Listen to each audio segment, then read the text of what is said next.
আমার প্রিয় ছাত্রছাত্রীবৃন্দ, সিধু কানহু বিরসা ইউনিভার্সিটির অন্তর্গত বিভিন্ন কলেজে যে সমস্ত ছাত্রছাত্রী পড়াশোনা করছো, তোমাদের জন্য এই ভিডিওটি শেষ পর্যন্ত দেখবে।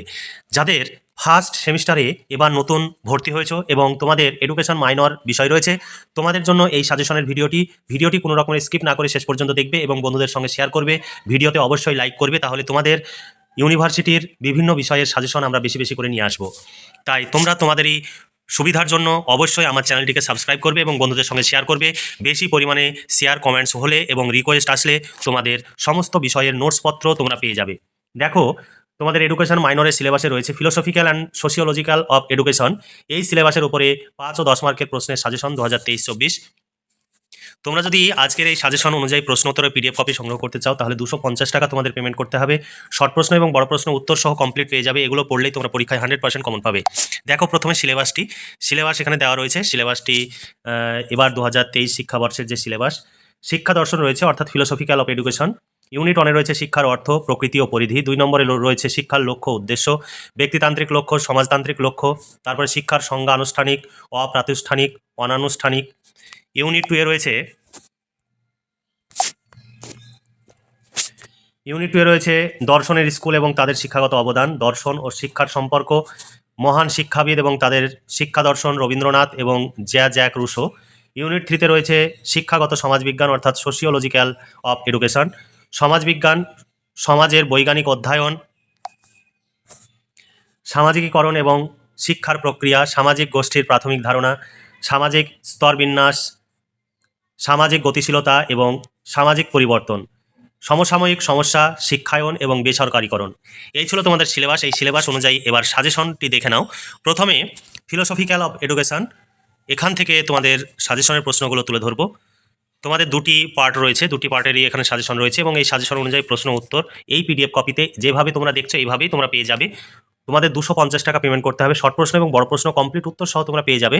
নিচে দাও হোয়াটসঅ্যাপ নাম্বারে যোগাযোগ করবে, প্রয়োজনে ফোন করে কথা বলে নেবে, তারপরে তোমরা নোটস সংগ্রহ করবে। তোমাদের কোনো ভয় নেই, তোমাদের টাকা মার যাবে না, কারণ আমাদের এটি বিশ্বস্ত সংস্থা। তাই তোমরা কোনো রকমের দ্বিধা দ্বন্দ্ব না করে নিচে দাও হোয়াটসঅ্যাপ নাম্বারে যোগাযোগ করো অথবা ফোন করে কথা বলে নাও। তোমরা পেমেন্ট করে দিলেই ফোনপে বা গুগল পের নাম্বারের মাধ্যমে এই নাম্বারই পেমেন্ট করতে হবে। নিজের যদি ফোনপে গুগল পে নাম্বার না থাকে, তুমি যে কোনো নাম্বার থেকে পেমেন্ট করে সেই পেমেন্টের রিসিভ কপিটি তোমার হোয়াটসঅ্যাপ নাম্বারে নেবে। তারপর তোমার হোয়াটসঅ্যাপ নাম্বার থেকে আমার এই হোয়াটসঅ্যাপ নাম্বারে তুমি পাঠিয়ে দেবে এবং বিষয়টি লিখে দেবে, তাহলে সঙ্গে সঙ্গে তোমাকে প্রশ্নোত্তরের পিডিএফ কপি পাঠিয়ে দেওয়া হবে। দেখো, 1 নম্বর প্রশ্ন, শিক্ষা বলতে কি বোঝো? সংকীর্ণ অর্থে ও ব্যাপক অর্থে শিক্ষা বলতে কি বোঝো? শিক্ষার কাজ বা কার্যাবলী সম্পর্কে আলোচনা করো। 2 নম্বর প্রশ্ন, শিক্ষার প্রকৃতি ও পরিধি আলোচনা করো। 3 নম্বর প্রশ্ন, শিক্ষা বলতে কি বোঝো? শিক্ষার সংকীর্ণ এবং বিস্তৃত ধারণার মধ্যে পার্থক্য লেখো। শিক্ষার 4টি স্তম্ভ সম্পর্কে সংক্ষেপে লেখো। 4 নম্বর প্রশ্ন, সমাজতান্ত্রিক ও ব্যক্তিতান্ত্রিক শিক্ষার মধ্যে কোনটি বেশি গুরুত্বপূর্ণ? তারপরে প্রশ্ন, ডেলোর কমিশনের রিপোর্ট অনুযায়ী আধুনিক শিক্ষার লক্ষ্য আলোচনা করো। 6 নম্বর প্রশ্ন, ব্যক্তিতান্ত্রিক ও সমাজতান্ত্রিক লক্ষ্যের সীমাবদ্ধতা বা ত্রুটি বা অসুবিধাগুলি লেখো। 7 নম্বর প্রশ্ন, শিক্ষার ব্যক্তিতান্ত্রিক লক্ষ্য এবং সমাজতান্ত্রিক লক্ষ্যের মধ্যে পার্থক্য লেখো। এটি পরীক্ষায় আসবেই। তোমাদের পরীক্ষায় যেগুলো আসবে খুবই ইম্পর্টেন্ট, সেগুলো বেশি করে স্টার চিহ্ন দেওয়া রয়েছে। যেগুলো তুলনামূলক কম ইম্পর্টেন্ট সেগুলো স্টার চিহ্ন কম দেওয়া রয়েছে এবং যেগুলো স্টার চিহ্ন দেওয়া নেই সেগুলো তোমরা দেখে রাখবে। সমস্ত প্রশ্ন যদি তোমরা দেখতে পারো তাহলেই তোমরা 100% কমন পাবে। 7 নম্বর প্রশ্ন, দেখো শিক্ষার ব্যক্তিতান্ত্রিক লক্ষ্য এবং সমাজতান্ত্রিক লক্ষ্যের মধ্যে পার্থক্য। 8 নম্বর প্রশ্ন, দর্শন ও শিক্ষার মধ্যে সম্পর্ক আলোচনা করো। শিক্ষার উপরে বাস্তববাদের প্রভাব বা গুরুত্ব কতটুকু আলোচনা করো। এটি গুরুত্বপূর্ণ প্রশ্ন। 9 নম্বর প্রশ্ন, শিক্ষা কিভাবে দর্শনের সাথে সম্পর্কিত?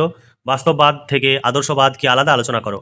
10 নম্বর প্রশ্ন, আনুষ্ঠানিক শিক্ষার প্রয়োজনীয়তা উল্লেখ করো। দূরশিক্ষার উদ্দেশ্যগুলি ব্যাখ্যা করো। 11 নম্বর প্রশ্ন, আনুষ্ঠানিক বা নিয়ন্ত্রিত শিক্ষা বলতে কি বোঝো? নিয়ন্ত্রিত শিক্ষার বৈশিষ্ট্যগুলি আলোচনা করো। নিয়ন্ত্রিত শিক্ষা ও অনিয়ন্ত্রিত শিক্ষা বা আনুষ্ঠানিক শিক্ষার মধ্যে পার্থক্য লেখো। 12 নম্বর প্রশ্ন, শিক্ষা দর্শন কাকে বলে? শিক্ষা দর্শনের পরিধি আলোচনা করো।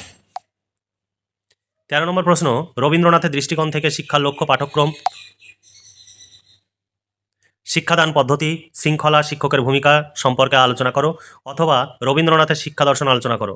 14 নম্বর প্রশ্ন, শিক্ষাক্ষেত্রে রুশোর মতে শিক্ষার লক্ষ্য, পাঠ্যক্রম, শিক্ষাদান পদ্ধতি ও শিক্ষকের ভূমিকা ও শৃঙ্খলা সম্পর্কে আলোচনা করো অথবা শিক্ষায় রুশোর অবদান আলোচনা করো অথবা শিশুকেন্দ্রিক শিক্ষার জনক বা প্রবর্তক হিসাবে রুশোর অবদান আলোচনা করো। এরপরে 15 নম্বর প্রশ্ন, রুশোর নেতিবাচক শিক্ষার তাৎপর্য ব্যাখ্যা করো। রুশোর মতানুসারে অথবা নেতিবাচক শিক্ষা ব্যাখ্যা করো। তারপরে 16 নম্বর প্রশ্ন, রুশোর এমিল গ্রন্থে শিক্ষার যে স্তরের কথা উল্লেখ আছে তা লেখো। এরপর সোশিওলজিক্যাল অফ এডুকেশন থেকে প্রশ্ন 17 নম্বর প্রশ্ন, শিক্ষামূলক সমাজবিজ্ঞানের সংজ্ঞা দাও, সমাজবিজ্ঞান এবং শিক্ষার মধ্যে সম্পর্ক বর্ণনা করো। 18 নম্বর প্রশ্ন, এডুকেশনাল সোশিওলজি বা শিক্ষামূলক সমাজবিজ্ঞান কাকে বলে, শিক্ষামূলক সমাজবিজ্ঞানের পরিধি লেখো। অথবা শিক্ষামূলক সমাজবিজ্ঞানের পরিধি লেখো। 19 নম্বর প্রশ্ন, শিক্ষামূলক সমাজবিজ্ঞানের সংজ্ঞা দাও, সমাজবিজ্ঞান এবং শিক্ষার মধ্যে সম্পর্ক বর্ণনা করো। অথবা শিক্ষার সঙ্গে সমাজবিদ্যার বা সমাজবিজ্ঞানের সম্পর্ক আলোচনা করো। একাধিক অথবা দেওয়া রয়েছে, এখানে হয়তো একটি বা দুটি প্রশ্ন রয়েছে, কিন্তু পিডিএফ কপিতে একাধিক প্রশ্ন রয়েছে। 20 নম্বর প্রশ্ন, শিশুর সামাজিকীকরণ প্রক্রিয়ায় শিক্ষার প্রভাব আলোচনা করো, অথবা সামাজিকীকরণে শিক্ষার প্রয়োজনীয়তা বা গুরুত্ব সম্পর্কে লেখো। 21 নম্বর প্রশ্ন, সামাজিকীকরণ বলতে কি বোঝো, এর বৈশিষ্ট্য বা প্রকৃতিগুলি লেখো, সামাজিকীকরণে পরিবারের ভূমিকা বা কার্যাবলী আলোচনা করো। 22 নম্বর প্রশ্ন, প্রাথমিক গোষ্ঠী কাকে বলে, প্রাথমিক গোষ্ঠীর শিক্ষামূলক তাৎপর্য বা বৈশিষ্ট্যগুলি লেখো, অথবা শিক্ষাক্ষেত্রে প্রাথমিক গোষ্ঠীর ভূমিকা আলোচনা করো। 21 নম্বর প্রশ্ন, সামাজিক গোষ্ঠী কাকে বলে, যে কোনো এক প্রকার সামাজিক গোষ্ঠীর পরিচয় দাও, অথবা শিক্ষাক্ষেত্রে সামাজিক গোষ্ঠী হিসাবে প্রাথমিক গোষ্ঠীর ভূমিকা আলোচনা করো। 23 নম্বর প্রশ্ন, গৌণ বা মাধ্যমিক গোষ্ঠী কাকে বলে, মাধ্যমিক গোষ্ঠী বা গৌণ গোষ্ঠীর বৈশিষ্ট্য বা তাৎপর্যগুলি লেখো। 24 নম্বর প্রশ্ন, সামাজিকীকরণ বলতে তুমি কি বোঝো, সামাজিকীকরণের একটি প্রক্রিয়া হিসাবে সংক্ষিপ্তভাবে শিক্ষা নিয়ে আলোচনা করো। 25 নম্বর প্রশ্ন, সামাজিক পরিবর্তনের হাতিয়ার হিসাবে শিক্ষার ভূমিকা আলোচনা করো। অথবা শিক্ষা সামাজিক পরিবর্তনের একটি উপাদান আলোচনা করো। 26 নম্বর প্রশ্ন, সামাজিক সচলতা বা গতিশীলতা কাকে বলে, সামাজিক সচলতার বৈশিষ্ট্যগুলি লেখো। শিক্ষা ও সামাজিক গতিশীলতার সম্পর্ক লেখো। তারপরে 27 নম্বর প্রশ্ন, সামাজিকীকরণের মাধ্যমগুলি ব্যাখ্যা করো, সামাজিকীকরণের প্রভাব সম্পর্কে আলোচনা করো। এখানে একাধিক প্রশ্ন জুড়ে দেওয়া রয়েছে, তোমাদের যেভাবে প্রশ্ন আসবে সেইভাবে তোমরা সেই অংশটুকু উত্তর লিখবে। অথবা সামাজিকীকরণের সংজ্ঞা দাও, সামাজিকীকরণের উপাদানগুলি সম্পর্কে আলোচনা করো, সামাজিকীকরণের গুরুত্ব বা তাৎপর্য বা প্রয়োজনীয়তা ব্যাখ্যা করো। 28 নম্বর প্রশ্ন, সামাজিকীকরণের স্তর বিন্যাসের প্রকৃতি বা বৈশিষ্ট্যগুলি আলোচনা করো। 29 নম্বর প্রশ্ন, ভারতের শিক্ষা ব্যবস্থায় বেসরকারীকরণের কারণগুলি আলোচনা করো, অথবা শিক্ষার বেসরকারীকরণের ধারণা সম্পর্কে আলোচনা করো। এই ছিল তোমাদের 29খানা সাজেশন ভিত্তিক প্রশ্ন। তবে যেগুলো স্টার চিহ্ন দেওয়া রয়েছে সেগুলো ভীষণ ইম্পর্টেন্ট, তারপরে যেগুলো স্টার দেওয়া নেই সেগুলো সম্ভব হলে তোমরা পড়ে রাখবে। এটাই প্রশ্ন উত্তরের পিডিএফ কপি। এই পিডিএফ কপি তোমরা পাবে পুরো কম্পিউটার টাইপ, এখানে হাতে লেখা বা বইয়ের ছবি তোলা নেই। তোমাদের এবার পিডিএফ কপিটা আমি দেখিয়ে দিচ্ছি। এটাই পিডিএফ কপি, সুন্দর আকারে পয়েন্ট করে সুন্দর করে লেখা রয়েছে। তোমাদের এই সমস্ত প্রশ্ন উত্তর মুখস্থ করা খুবই সহজ হবে, এবং যেভাবে এখানে একাধিক বেশি করে পয়েন্ট দেওয়া রয়েছে, তোমরা যতটুকু যে পয়েন্টগুলো তোমার সহজ মনে হবে সেই পয়েন্টগুলো মুখস্থ করবে এবং পরীক্ষার খাতায় সেগুলো লিখবে।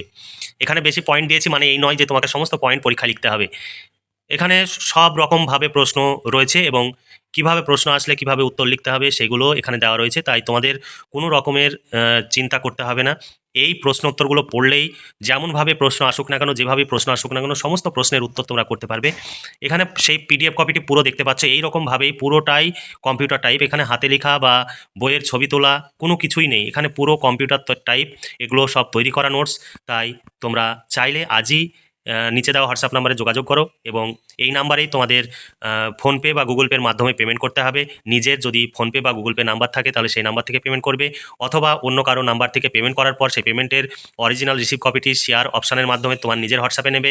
তারপর তোমার নিজের হোয়াটসঅ্যাপ থেকে এই নিচে দেওয়া হোয়াটসঅ্যাপ নাম্বারে পাঠিয়ে দেবে এবং বিষয়টি লিখে দেবে। ইউনিভার্সিটির নাম অবশ্যই উল্লেখ করবে, তাহলে তুমি সঙ্গে সঙ্গে প্রশ্নোত্তরের পিডিএফ কপি পেয়ে যাবে। কোনো কোনো ক্ষেত্রে 5 মিনিট 10 মিনিট বা 1 ঘন্টা দেরি হতে পারে, কারণ বিভিন্ন ব্যস্ততার কারণে হয়তো কখনো কখনো দেরি হতে পারে। তাছাড়া তোমাদের ভয়ের কোনো কারণ নেই, তোমরা 100% নোটস পাবে। নোটস না পেলে তোমরা টাকা ফেরত পাবে। তাই কোনো রকমের কোনো দ্বিধা না করে আজই নিচে দেওয়া হোয়াটসঅ্যাপ নম্বরে যোগাযোগ করো এবং প্রশ্নোত্তরের পিডিএফ কপি সংগ্রহ করো। তোমরা যদি আমাদের সঙ্গে সহযোগিতা করো তাহলে আগামী দিনে তোমাদের ইউনিভার্সিটির সমস্ত বিষয়ের নোটস আমরা তৈরি করব। তার জন্য তোমাদের সাপোর্ট প্রয়োজন, কারণ আমাদের এই নোটস তৈরি করতে অনেক খরচ হয়। সেই খরচের ন্যূনতম অংশ তোমাদের কাছ থেকে নিয়ে যাতে আমরা সেই খরচের ব্যয়টা বহন করতে পারি। তাই তোমরা আমাদের সঙ্গে সহযোগিতা করো। আমাদের এখানে কোনো রকমের দাম দর হয় না, একই প্রাইস, 250 টাকা পেমেন্ট করতে হবে। পেমেন্ট করে দিলেই তোমরা প্রশ্নোত্তরে পিডিএফ কপি পেয়ে যাবে। এটাই প্রশ্নোত্তরে পিডিএফ কপি, তোমাদের কিচ্ছু ভাবতে হবে না, এর মধ্যেই সমস্ত উত্তর তোমরা পেয়ে যাবে। তাহলে আজকে এই পর্যন্তই। তোমরা ভালো থেকো, সুস্থ থেকো এবং খুব ভালোভাবে পড়াশোনা করে পরীক্ষার জন্য প্রস্তুতি নাও, আর ভবিষ্যৎ জীবনে সুপ্রতিষ্ঠিত হও। এই শুভকামনা জানিয়ে আজকের ভিডিওটি এখানে সমাপ্তি ঘোষণা করছি।